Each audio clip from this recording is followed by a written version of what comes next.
Hello, everyone. Welcome to another Biohacking Beauty Podcast episode. I'm your host, Amitai Eshel. And today, this is going to be another bonus solo episode where we're going to be diving deep into the science and strategies behind maintaining youthful, healthy skin. This podcast is brought to you by Young Goose, a company I co founded a few years ago, and really the world's first biohacking skincare company, the most innovative skincare company in the world, dedicated to integrating cutting edge biohacking technologies to simplify your journey to youthful skin. Whether you're new to biohacking or a seasoned expert, we're here to provide you with the knowledge and tools to enhance your skin health and overall well being. Um, let's talk about today's topic, which is wrinkles. It's a word that can trigger, I would say, a relentless pursuit of solutions and preventative measures. As we age, maintaining our skin's youthful appearance becomes a priority for many reasons, which we're going to cover here. But really, the lens of biohacking offers a very interesting, very promising avenue to combat the signs of aging by optimizing our cellular function, our biology, for improved health, which would lead to improved aesthetics. Uh, in today's episode, we'll explore how lifestyle choices impact skin health and wrinkle formation, and we'll dive into revolutionary treatments changing the skin health landscape. We will also uncover some daily habits that can significantly um, stave off or reduce wrinkles. So it's a very interesting episode for me to be doing, and I hope for you to listen to. So let's talk a little bit about the science of skin aging. Um, Skin aging is definitely a complex biological process, which we are going to dive into more in our next episodes. But it really is influenced by anything from genetics, environmental exposures, and and personal habits. At the cellular level, aging involves a decline in the skin's ability to regenerate and repair itself, leading to the visible signs like wrinkles, sagging, and changing in texture and color. So you can think of it as we always have a balance between damage and repair. And the aging process in the skin, as far as the skin is concerned, is that accumulation of unrepaired damage. So, as I said, genetics, for example, play a crucial role dictating the structure, texture, and overall resilience of your skin. This genetic baseline determines how early or late wrinkles may appear. However, external factors such as, for example, sun exposure, pollution, heavy metals, EMF, glyphosates, things like that, smoking, can accelerate these genetic predispositions. Rather saying, genetics can improve your body handling those things, but again, it's that dance between them. Lifestyle choices, which obviously includes diet, hydration, sleep patterns, or quality sleep, can all significantly impact skin health and to our discussion specifically wrinkle formation. But so by understanding these fundamental aspects, us biohackers or anyone who aims to optimize their health, we can optimize each factor, not just to slow down the aging process, but to potentially reverse aspects of skin deterioration. Um, this the, we really want to think of it as like a holistic approach that emphasizes the importance of examining both genetic makeup and lifestyle choices for anyone looking to maintain youthful skin appearance and function. So let's talk a little bit about lifestyle modifications to reduce wrinkles or stave off and reduce wrinkles. So, as I kind of alluded to before, adopting a lifestyle that supports skin health can dramatically reduce the appearance and formation of wrinkles. And this involves a comprehensive approach that includes, as I said, diet, sleep, and stress management, which are all fundamental to kind of our us interacting, obviously, with overall skin age, overall aging, but especially skin aging. So, diet, for example, again, with the parameters of, I know diet is basically by now a religion. We're not here to take sides on that religion. We're here to give you the vantage point, or the vantage point, for example, on diet or lifestyle habits as it pertains to science and how it looks at skin aging. So, diet, nutrient rich foods do play a pivotal role in skin health.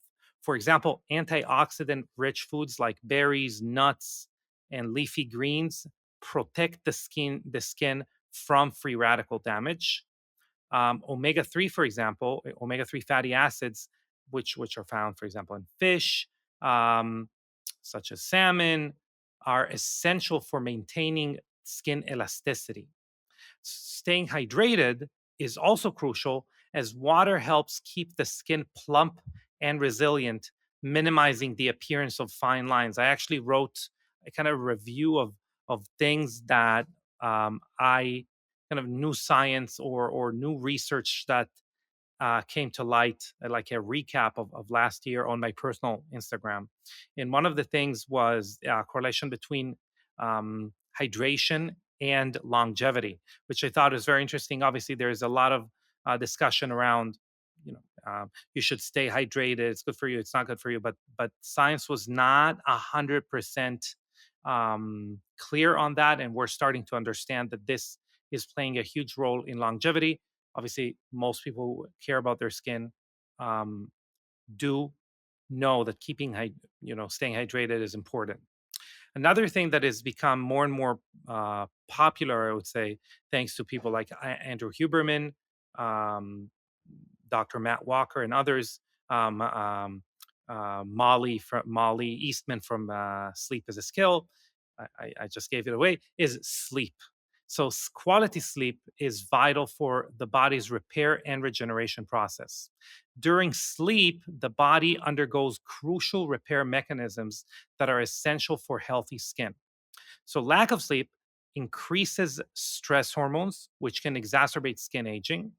And also, it kind of messes um, our relationship with sugars. And the reason that is important is because one of the things that drives skin aging or the appearance of wrinkles is glycation, or glycation end products, which are an expression of bad relationship with sugar. And we've spoken about glycation before. If anyone wants to, dive deeper into it, that's not going to be this episode. But needless to say, good metabolism is very important, or insulin sensitivity, glucose response are very important for skin health and to stave off wrinkles and even reverse wrinkles. And that we are doing. Sleep is imperative. We obviously want to aim for 7 and 9 hours of uninterrupted sleep per night, to allow our skin optimal recovery time to enhance. So another thing that is important to know, that there is the golden hour, and I would even say 2 hours that are between 10 and midnight, that science has shown that people that would go to sleep in these times, every hour within these 2 hours is worth 2 hours as far as like skin regeneration any other time. So bear that in mind. I would say if you are very interested in like optimizing your sleep and its restorative effects, I would consider using a product that we created called Hyperbaric Mask. If you have that product, apply it after your moisturizer overnight. This is working in synergy with some of the metabolic processes that your skin undergoes overnight.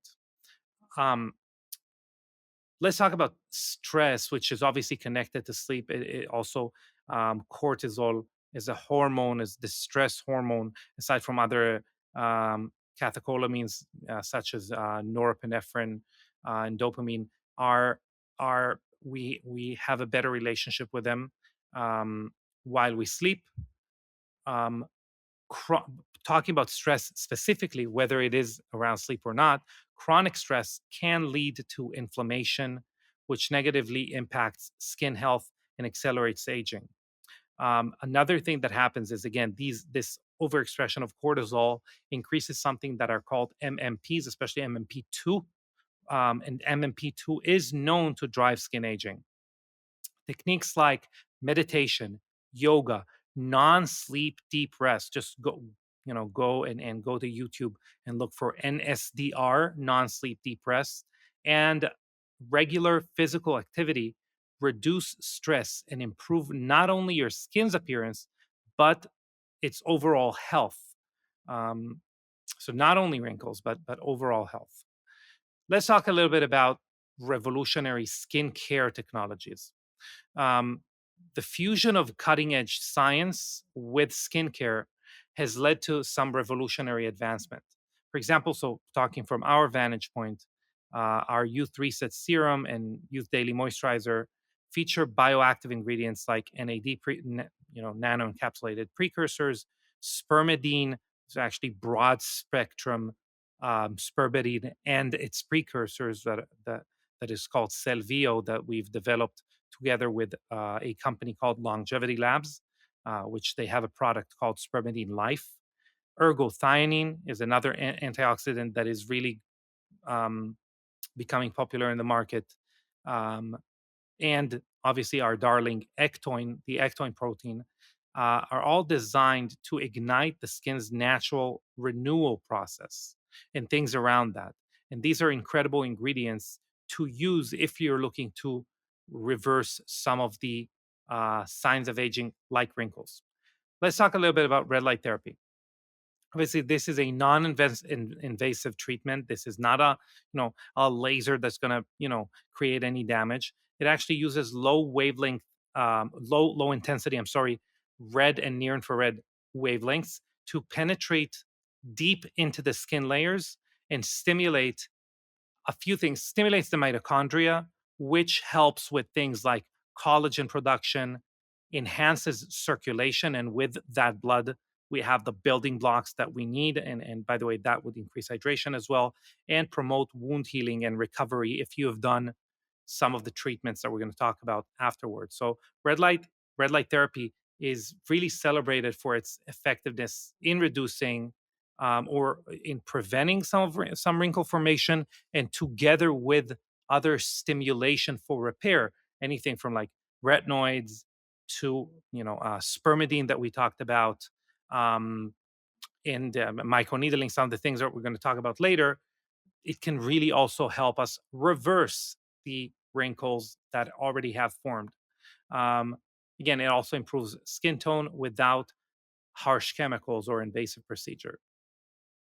Again, like looking at innovative ingredients just to make sure that I cover it well, and why I was talking about it. So why are NAD precursors important? First of all, we don't want the full NAD molecule or the full niacinamide molecule. Niacinamide, even though it is a very popular ingredient in skincare, for wrinkles specifically, it is not a good ingredient. Um, since it turns off the sirtuin genes that are important for your collagen genes to be expressed in a youthful fashion. NAD precursors, NR, NMN, tryptophan, 1-MNA, they're crucial for maintaining mitochondrial function and gene expression, which are essential for skin cell renewal and energy. So remember, it's all a balance between um, stimulation for repair and the ability of the body to repair. Spermidine, as I mentioned a few times already, promotes a process called autophagy. We now know it also promotes it on the genetic and epigenetic levels, which cleans out damaged cells or parts of cells and recycles them to regenerate newer healthier cells, and that reduces the signs of aging. I cannot tell you the absolutely incredible feedback we've gotten since we pioneered the introduction of bioavailable spermidine and spermidine's precursors through the Silvio complex into skincare. Another really interesting ingredient that by now is used pretty frequently is an antioxidant called ergothioneine. Ergothioneine is an antioxidant that protects skin cells from oxidative stress, which oxidative stress can accelerate aging. It also is a byproduct of mitochondrial energy production. So it support greatly the ability of the body to create more energy without creating that collateral oxidative stress. Ectoin is an incredible protein. It's a natural compound that helps the skin retain moisture. It actually structures water around proteins, and it prevents proteins like collagen from being uh, it prevents collagen degradation. What I love also about Ectoin is that it plumps the skin, and that gives us the appearance of a more youthful, tough, plumper skin. So we are appearing with less wrinkles, which is very important. Obviously, anyone knows that when they're dehydrated, they look more wrinkly, and vice versa. Something that I think is important to understand about wrinkles: a wrinkle is not something that your body recognizes as a process that it needs to go back and repair. A wrinkle is exactly like you would have, not exactly, but it's like you would break a finger or your arm, any bone, and that bone will then repair itself in a wrong angle. Okay, so it's gonna there's gonna be a repair that is not similar to the original form. What would we need to do in order for the bone to then repair properly? We're going to have to go to that point where it fused itself incorrectly, and we're going to have to re-break that bone. That is kind of what we need to do with wrinkles. We need to go back and we need to introduce very, very controlled damage. And the more controlled the damage, if we create damage that our body can then repair easily, we are going to get good regeneration and reduction of wrinkles. A few things can happen. I'm going to cover them a bit later when we talk about procedures and which ones, or not procedures, but like technologies, which one we like, which one we don't. But a few things that can happen: there could be too much damage, and then the skin, especially the older the skin is or behaves, the skin will create scarring. So even the collagen that is created is not functional and doesn't operate as well. And the other thing that can happen is accelerated aging because we've introduced too much stress again. So we need to create a very, very, very controlled damage without a lot of damage to the surrounding tissue, not a lot of inflammation. You can think of inflammation as language, as words. So if we're going to create very, the same way you're hearing me now, the reason you can understand what I'm saying is because I hope there's not a lot of background noise. You can think of that as controlled speech, controlled inflammation, controlled information, if you would. You can replace the word inflammation with information. What is chronic inflammation or information? It's basically a lot of background noise. So even if I'm going to try to communicate my point across, there's going to be so much background noise, it's going to be difficult for you to understand what I want from you. What is the information I am passing on? Um, so that is why we need to control overall chronic inflammation in the body. We need to lower the oxidative stress that is created. We need to make sure that our cells are functioning correctly, that our DNA can act on whatever signal we are requesting it, whether it is collagen production, elastin production. There are many genes that are involved in that process. And then that is the perfect symphony. As we grow older, there's less, correct epigenetic information. There is more, malfunctioning cells. There is more oxidative stress. The cost of energy usage and production grows higher as far as oxidative stress is concerned. And again, there is not enough building blocks. There's not enough hydration in the tissue. There's not enough blood circulation to the tissue, for example. Um, so these are the things that we need to control and to pay attention when we want to reverse these signs of aging, like wrinkles. Let's talk about daily habits for lasting youthful function and as they pertain to wrinkles. So, integrating daily routines that promote skin health can significantly reduce the visible signs of aging over time. Um, Remember, intrinsic aging, which is aging that comes from the inside rather than you know aging that is imposed on the skin from the outside, for example, like UV or pollution, is about 20% of the reason the skin ages. But again, 20% is quite a lot. So a consistent skincare routine is important, actually crucial, but there also should be we should also pay attention to um, other daily habits. So let's talk. You know what? Let's talk about the 80% a little bit. Consistent skincare routine that is tailored to your skin type.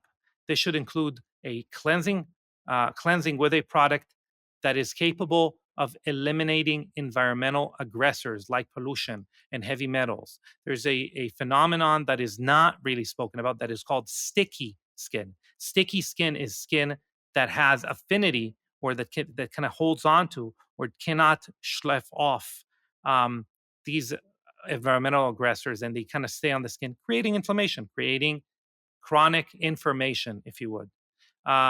So that's as far as cleansers. A lot of algae derived ingredients will rid you of sticky skin. Um, that is what we did, for example, with our adaptogenic cleanser. But um, look for that language when you're looking for a cleanser. And normally, these cleansers you're going to have to use on your or to leave on your skin for over 10 seconds and hopefully a minute or two. Then I recommend applying a renewal stimulating serum or serums during the day. Should be vitamin C based or some more advanced formulations. Of course, we don't want to use ascorbic acid for our vitamin C. We want to look for non-synthetic, more stable forms such as THD ascorbate or MAP, which is magnesium ascorbophosphate. Um, these are better vitamin C's. So that is very important. A moisturizer would be less important when we're talking about stimulating the correction of collagen, if you would, but it would, seal in hydration. It can have some active ingredients that are going to be more beneficial in the context of skin barrier, which is extremely important, especially for that inflammation, reduction of that inflammation, and maybe up to like the middle layers of the skin. It will help, but don't count on your moisturizer to address wrinkles specifically.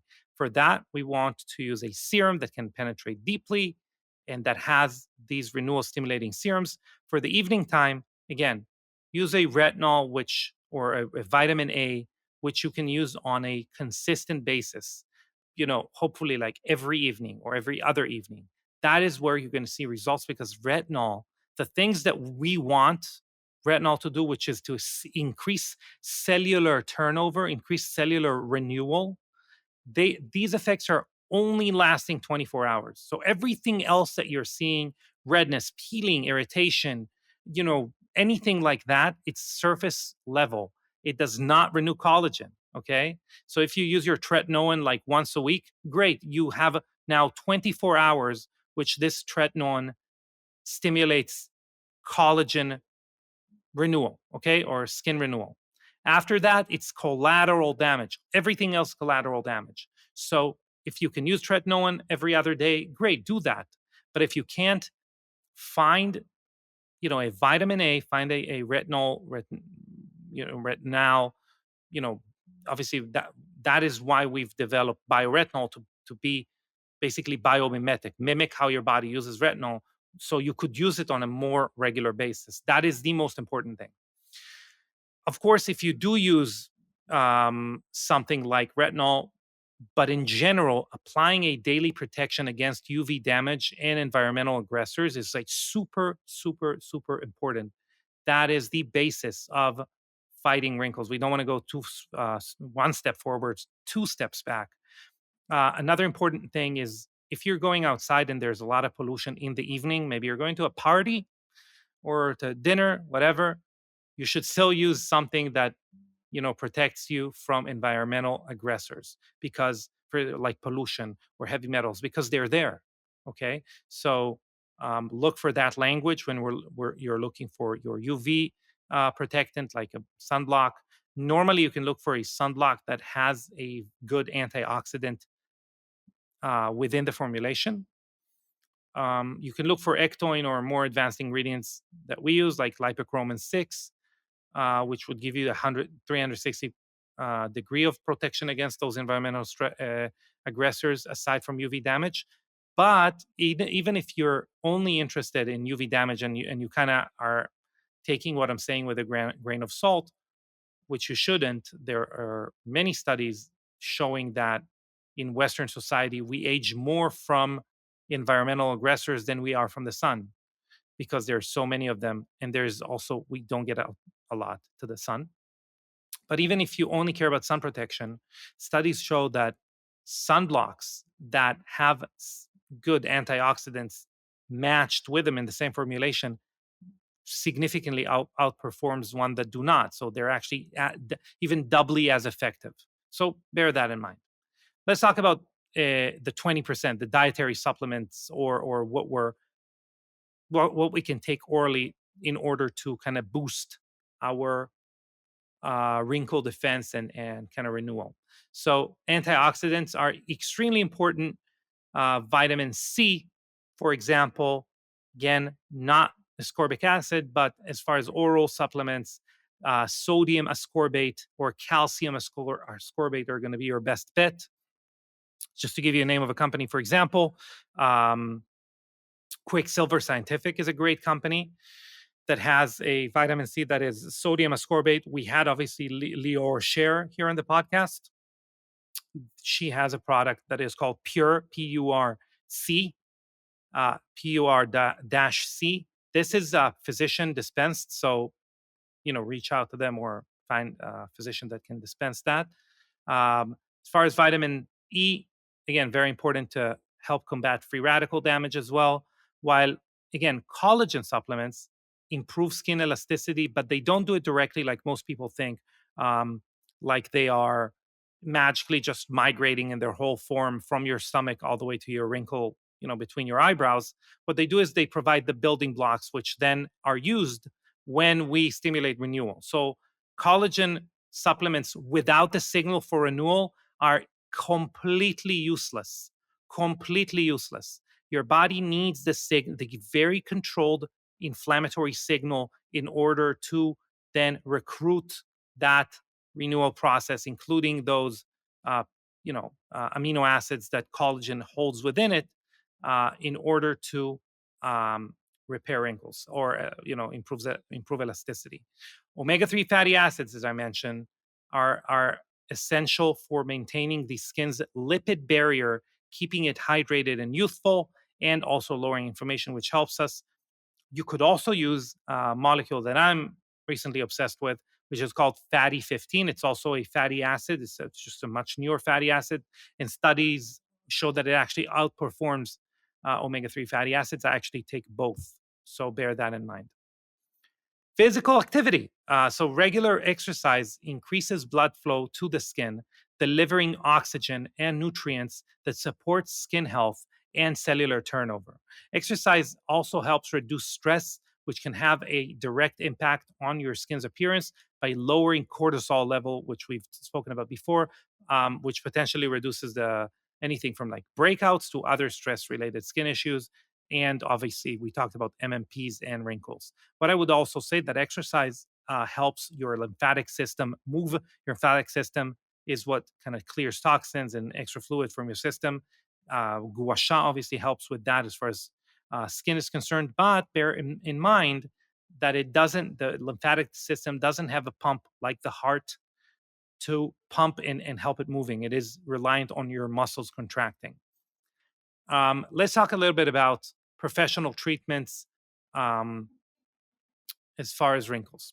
So, professional skin treatments can offer significant benefits in the journey towards youthful, renewed skin.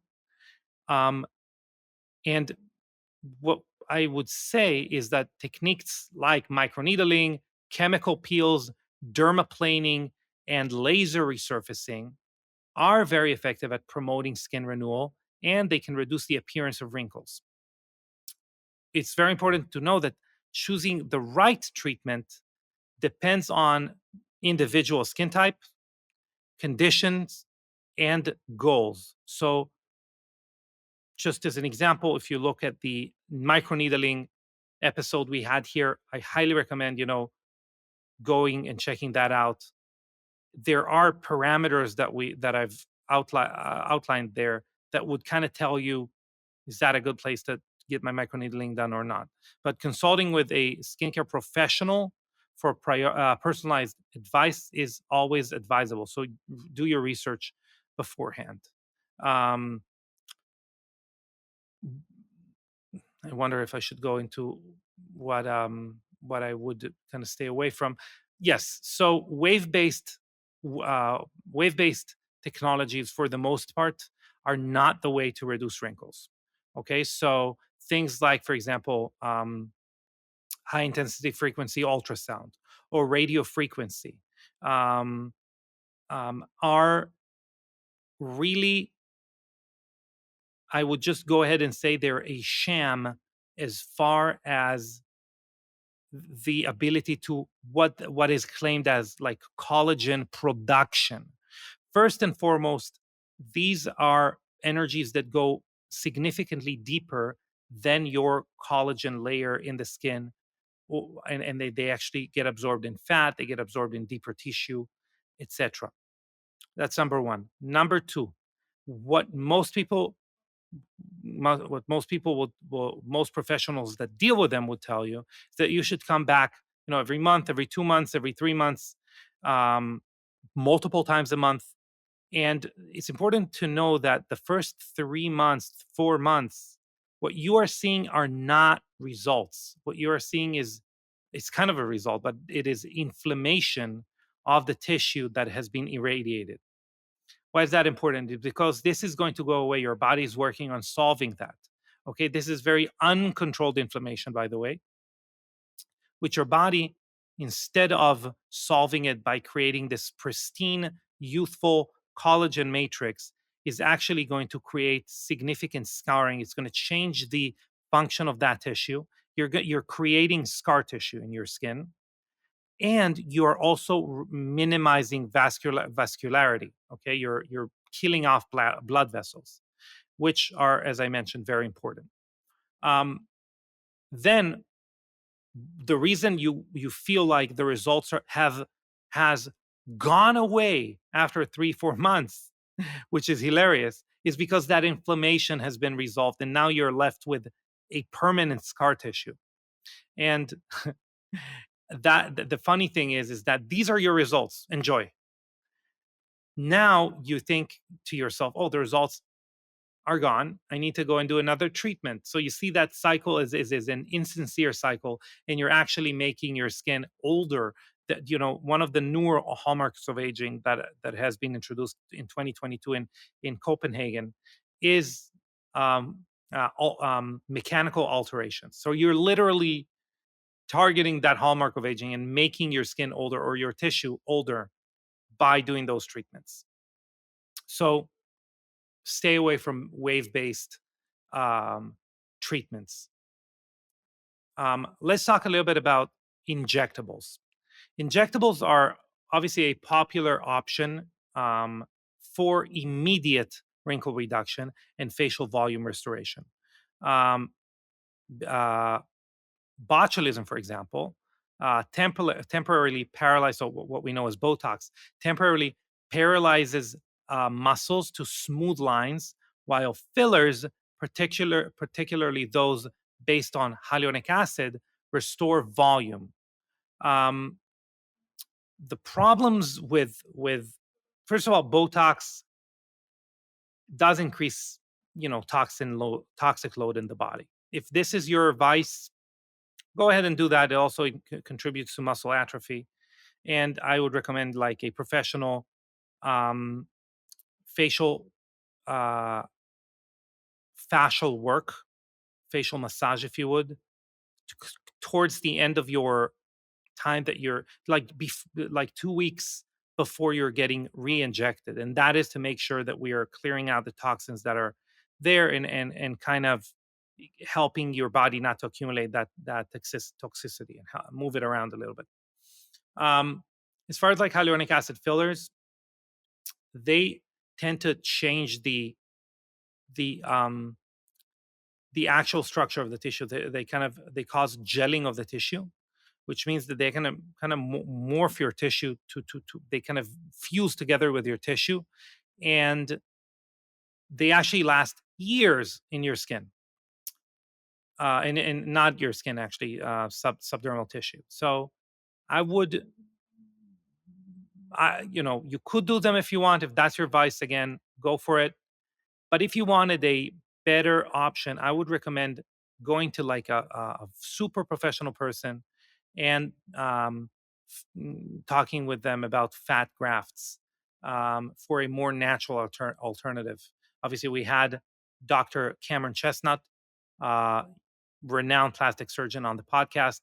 You can listen to that podcast if you want to learn more about it. And again, the damages of these wave-based technologies that I mentioned, um, fillers and perception deviation that he's talking about there, and also fat grafts. So I recommend looking at that podcast. So in today's episode, kind of for conclusion, today we've explored the biohacker's guide to reducing wrinkles, from understanding the science of skin aging to adopting lifestyle changes, utilizing revolutionary skincare technologies, and considering professional treatments. And also, we've looked at injectables. Here are some key takeaways. First, your lifestyle choices have a profound impact on skin health and wrinkle formation. Number two, cutting edge treatments, including innovative skincare ingredients and professional procedures, are really revolutionizing skin health, and are the way you really need to keep abreast. If you are a person that is interested enough, you can, of course, always just count on us here at Young Goose, that we invest 90% of our revenue back into R&D. So obviously we're trying to do that for you, but you can do it yourself. And we always try and offer alternatives, because we know our products are not affordable for everyone. So we try and give alternatives. Number three, adopting daily habits and carefully selected professional treatments can lead to significant improvements in skin appearance.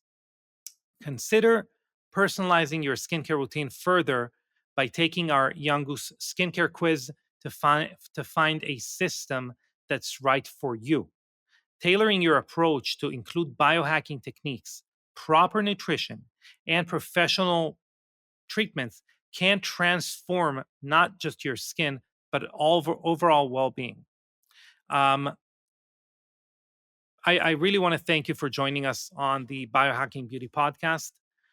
We also have a blog on our website under the tab Science that goes into more details on the things we've discussed here. So I'd encourage you, if you're interested, to go and check that article out.